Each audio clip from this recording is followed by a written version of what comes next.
আপনি যদি এই দুইটি পাপ কাজ করেন, তাহাজ্জুদে নামাজ পড়লেও দোয়া কবুল হবে না। এমনকি আপনি কাবা শরীফের গিলাফ ধরে আল্লাহর কাছে কান্নাকাটি করে দোয়া করলেও তা কবুল হবে না। নবী করিম সাল্লাল্লাহু আলাইহি সাল্লাম বলেছেন, বান্দা যখন তার রবকে ডাকে, রব বলে কবুল, অর্থাৎ আপনি যখনই আপনার রবকে ডাকবেন তখনই তিনি আপনার ডাকে সাড়া দিবেন। কিন্তু দুই শ্রেণীর মানুষ এমন আছে যারা এত বেশি অন্যায় করে যে তারা যদি তাহাজ্জুদে নামাজ পড়ে, যদি কাবা শরীফের গিলাফ ধরে মক্কায় গিয়েও আল্লাহর কাছে দোয়া করেন, আল্লাহ তাদের দোয়া কবুল করবেন না। এটা খুব মারাত্মক কথা।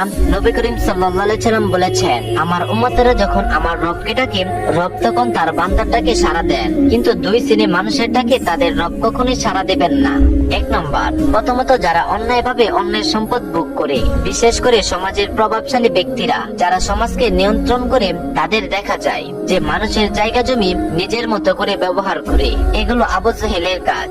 আবু জাহেল যখন ক্ষমতায় ছিল তখন মানুষের সম্পদ নিজের সম্পদ মনে করে ব্যবহার করত। মানুষ তার কাছে কোনো আমানত রাখলে সে আমানত কখনোই ফিরিয়ে দিত না।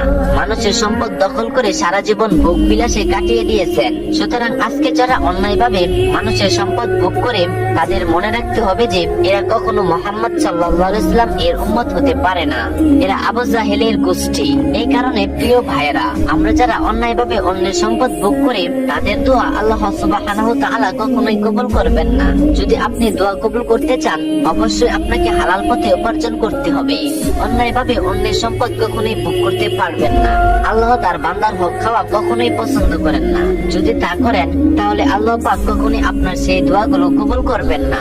দুই নম্বর, দ্বিতীয়ত যারা সবসময় জিনা ব্যভিচারে লিপ্ত থাকে। আপনি শুধু মনে করবেন না যে একটা মেয়ের সাথে শারীরিক সম্পর্ক করাটাই শুধু জিনা।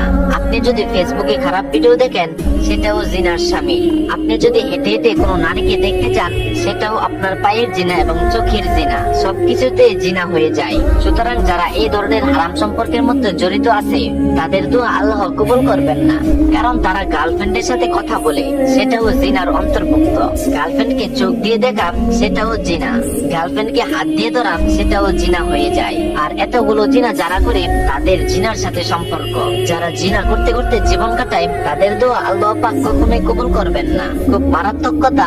নবী করিম সাল্লাল্লাহু আলাইহি সাল্লাম এর এক হাদিস শরীফে আছে, তিনি বলেছেন, আমার উম্মত যখন চুরি করে, তখন তার থেকে ঈমান চলে যায়, যেমন হারাম সম্পর্ক।